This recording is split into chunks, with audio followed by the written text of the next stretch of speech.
కొరింథీయులకు రాసినటువంటి మొదటి పత్రిక 13వ అధ్యాయం 4వ వచనంలో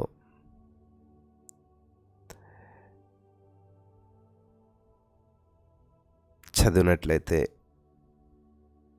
మీ సహనమును సకల జనులకు తెలియబడనీయడి అని అక్కడ రాయబడి ఉంది. స్తోత్రం దేవా, ఈరోజు ఈ యొక్క వాక్యాన్ని ధ్యానిస్తూ ఉండగా మాతో మాట్లాడి ప్రతి వారికి వినగల చెవి గ్రహించగలది అనుగ్రహించి విత్తబడిచిన వాక్యం వ్యర్థం కాకుండా ప్రతి హృదయంలో నాటబడి నూరంతల పంట అనుభవించిన కృప చూపించమని నజరుడైన యేసుక్రీస్తు నామములో ప్రార్థించి నమ్మి పొందుకొని ఉన్నాం తండ్రి, ఆమెన్. ప్రియులారా, జాగ్రత్తగా వినండి. సహనంలో సకల ఐశ్వర్యాలున్నాయి. జాగ్రత్తగా వినాలి. సహనంలో సకల ఐశ్వర్యాలున్నాయి. సహించలేని వారు చప్పున చల్లారిపోతారు.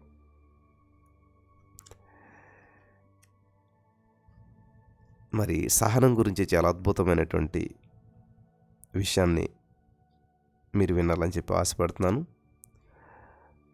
యూదా దేశంలో ఒక రబ్బీ ఉండేటువంటి వాడు. తనను ద్వేషించేటువంటి ఒక స్త్రీ ఆయన వెళ్ళేటువంటి దారిలో నుంచుని, ఆయన ఎప్పుడైతే వెళ్తున్నాడో ఆ వెళ్ళేటువంటి సమయంలో ఆయనపై కావాలని చెప్పి రోజు చెత్తేసేదంట. జాగ్రత్తగా గమనించాలి. రబ్బీ అంటే బోధకుడు అని అర్థం, తెలుసు కదా మీకు. ఒక బోధకుడు, ఒక సేవకుడు వెళ్తుంటే ప్రతిరోజు ఆయన వెళ్ళే మార్గంలో నుంచుని పనిగట్టుకుని చెత్తేసేదంట. ఆ బోధకుడు ఆ చెత్త అంతటిని కూడా సహించాడు. ఎప్పుడూ మారు మాట్లాడలేదు. ప్రతిరోజు చెత్తేస్తూ ఉంది, ఆయన దూషిస్తూ ఉంది, కానీ ఈయన పట్టించుకోలేదు. ఒకరోజు ఆయనపై చెత్త వేయలేదు. ఆశ్చర్యపోయాడంట. అరే, రోజు నా మీద చెత్త వేసేటువంటిది కదా ఈమె, ఏమైపోయింది ఏంటి అని చెప్పి విచారించాడంట, ఎంక్వైరీ చేశాడంట. చెప్పారంట, ఆ నోట ఈ నోట ఎలాగైతే ఆమె జబ్బు పడిందని చెప్పి విన్నాడంట. వెంటనే మరి ఆయన ఆ జబ్బు పడినటువంటి స్త్రీని ఎలాగైతే సమీపించి ఆమె దగ్గరికి వెళ్ళి ఆమెతో ప్రేమగా మాట్లాడి, ఆమె కనుక ముందు ఎవరు లేరు కాబట్టి ఆమె నయమయ్యేంత వరకు కూడా పరిచర్యలు చేశాడంటండి. హల్లెలూయా, పరిచర్యలు చేశాడంట. అప్పుడు ఆమెకు అర్థమైంది,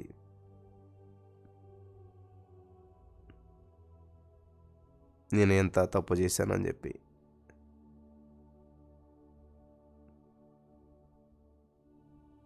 వెంటనే ఆ వ్యక్తి యొక్క గుణగణాలను అబ్జర్వ్ చేసుకొని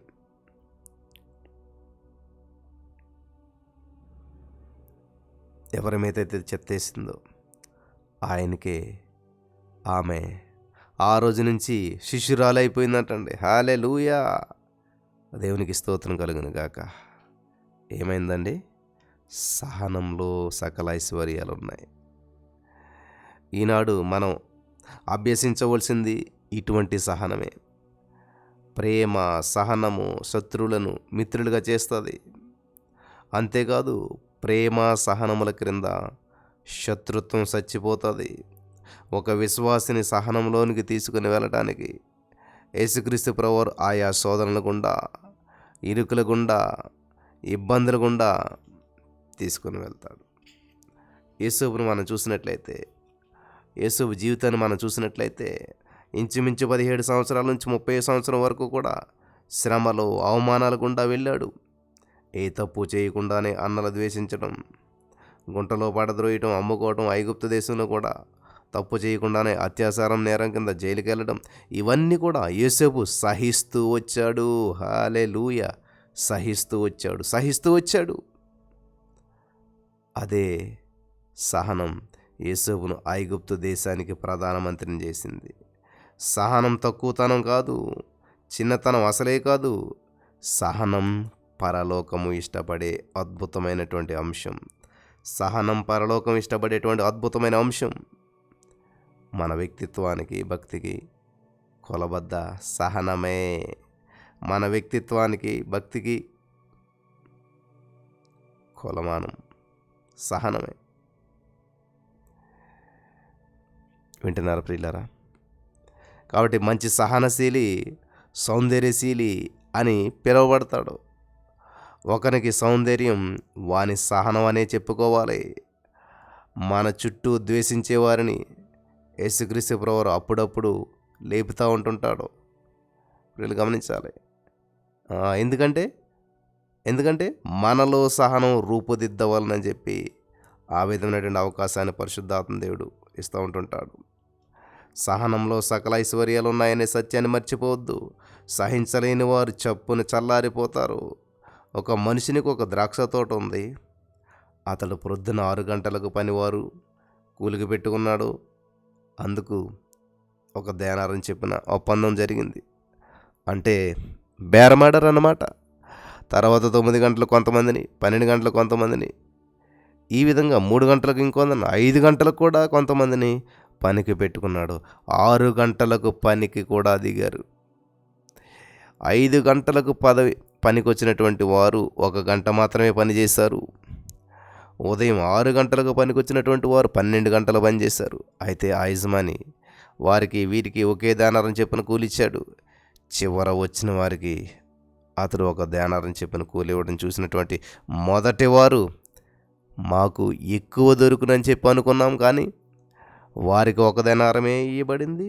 ఒకే దేనారం పొందినటువంటి ఈ మొదటి వారు కూడా మరి చాలా నిరాశపడ్డారు. వారు ఏమన్నారంటే, చివరొచ్చినటువంటి వారు 1 గంట మాత్రమే పనిచేశారు.